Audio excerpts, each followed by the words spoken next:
బుద్ధిబలం. పూర్వం బ్రహ్మపుత్ర నదీతీరంలో దట్టమైన అరణ్యం ఉండేది. దాంట్లో రకరకాల క్రిమికీటకాలు, జంతువులు సుఖంగా జీవిస్తూ ఉండేవి. ఆ వనంలో కర్పూర తిలకం అనే పెద్ద ఏనుగు కూడా ఉండేది.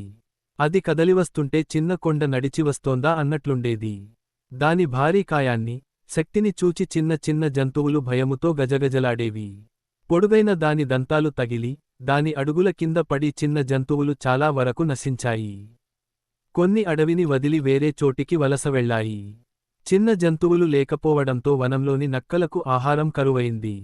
ఒకటొకటిగా మరణించసాగాయి. తమ జాతి అంతరించిపోతుందేమోననే భయముతో ఒకరోజు నక్కలన్నీ సమావేశం అయ్యాయి.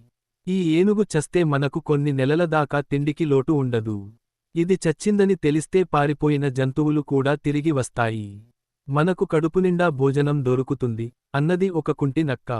నేను చంపుతా అంటూ లేచింది ఒక పిల్లనక్క. దాని మాటలు విని నక్కలన్నీ ఫక్కున నవ్వాయి.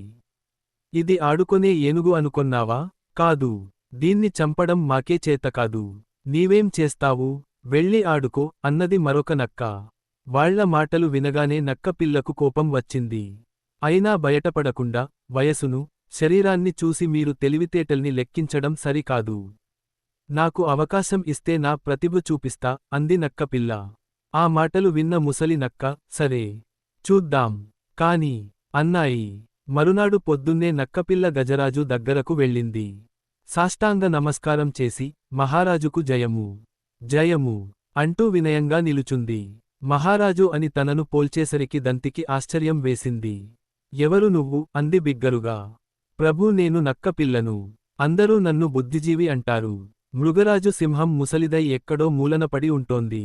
మహారాజు గుణాలన్నీ మీలో ఉన్నాయి, కాబట్టి మహారాజా అని పిలిచాను. ఈ అడవికి మిమ్ముల్ని రాజుని చేసేందుకు తీసుకురమ్మని జంతువులు నన్ను పంపాయి. బయల్దేరండి అంది నక్కపిల్ల.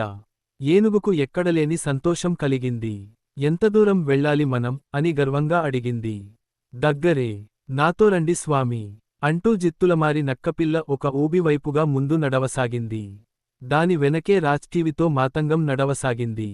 రాజునవుతాననే ఆనందంతో కలులు కంటూ అడుగులేస్తున్న ద్విరథం హఠాత్తుగా ఊబిలో దిగబడింది. తెలివి తెచ్చుకొని, కాపాడండి, కాపాడండి అని అరవసాగింది. ప్రభూ, జిత్తులమారినైన నన్ను నమ్మి వచ్చినందుకు మీకిది ఫలితం. ఇప్పుడు పశ్చాత్తాపపడి ప్రయోజనం లేదు అంది నక్కపిల్ల. ఏనుగు కేకలు విని అక్కడకు జంతువులు చేరేసరికే ఏనుగు పూర్తిగా ఊబిలో మునిగిపోయింది. అన్నీ నక్క పిల్ల తెలివితేటల్ని మెచ్చుకున్నాయి.